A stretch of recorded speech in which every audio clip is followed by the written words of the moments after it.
In the quiet heart of Makkah, long before the message of Islam echoed across deserts and seas, there were days when the world knew almost nothing about the Prophet's mission. These were the earliest days after the first revelation, when only a handful of people believed, and the rest of the world lived in complete ignorance. But it was in these fragile, hidden moments that some of the most powerful and life-changing encounters took place. Moments that would shape the history of faith forever. Khadijah, may Allah be pleased with her, had already embraced Islam.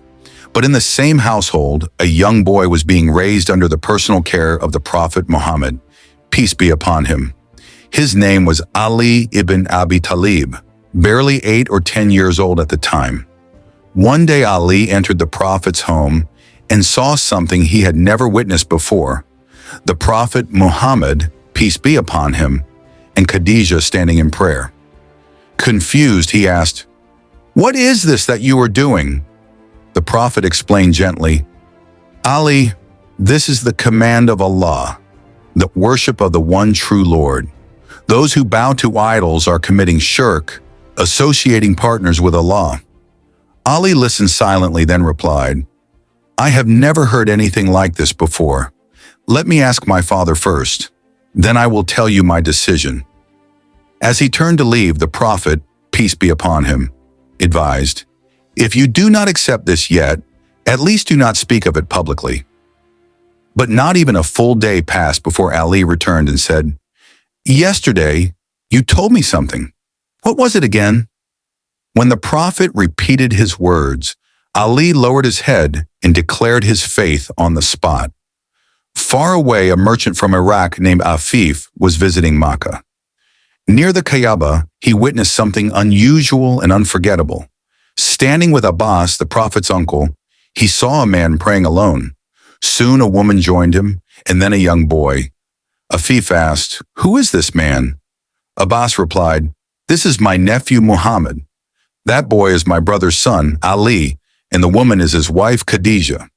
When Afif asked what they were doing, Abbas said, "Muhammad claims to be a prophet of Allah, and they all say there is no God but Allah, the creator of the heavens and the earth."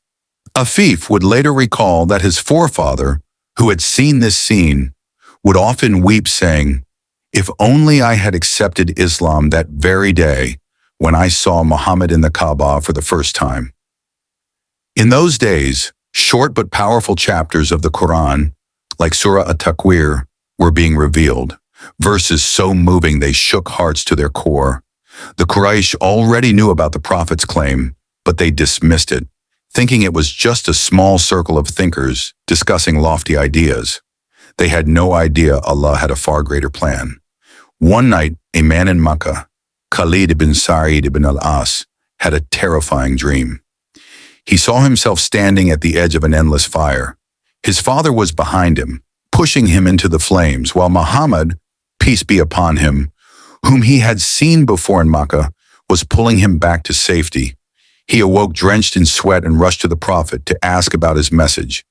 When he heard about Allah, his messenger, paradise and hell, Khalid recounted his dream and immediately declared his faith. When Khalid told his father struck him so hard with a staff that it broke in two. "From today you will have no food in my house," his father declared. Khalid replied, "The Lord who guided me will feed me," and left home to remain in the Prophet's service for life. As more people embraced Islam, the Quraysh began to worry. They devised a plan. Any visitor entering Makkah would be warned. "Beware of Muhammad. He is a sorcerer. His words will turn you against your family." It was during this time that Tufail ibn Amr, a famous poet from a noble Arab family, arrived in Makkah. The Quraysh warned him so persistently that he even stuffed cotton into his ears to block out the Prophet's words. But one day at the Kaaba, he saw a man reciting something so beautiful that he removed the cotton to listen.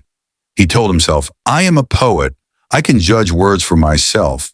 If it is good, I will know. If not, I can ignore it." He followed the Prophet home, confessed what had happened, and declared, "These are not the words of any human being. I believe in your message." Over time, the Quraysh divided into 4 types of people: Those who opposed the Prophet at all costs, like Abu Jahl, driven by envy because prophethood had not come to his clan.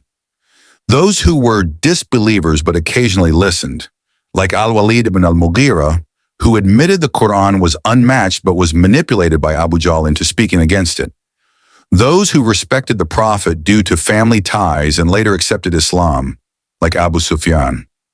Those who not only believed early but loved the Prophet deeply, earning the title As-Sabiqun al-Awwalun, the earliest believers.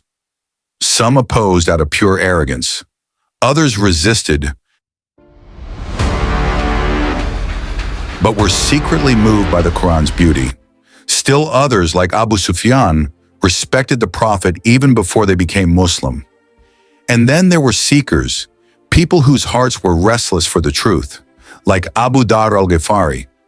Living in the harsh mountains among the fierce Ghifar tribe, Abu Dar had long rejected idol worship, praying in his own way to the one he believed existed. When he heard of a man in Makkah claiming to be Allah's messenger, he sent his brother to investigate. His brother returned saying, "I heard him speak, and I swear, his words are neither magic nor poetry. They are pure and true." Still unsatisfied, Abu Dar decided to see for himself. But when he arrived in Makkah, asking about the Sabians, as the Quraysh mockingly called the Muslims, he was beaten unconscious by a mob.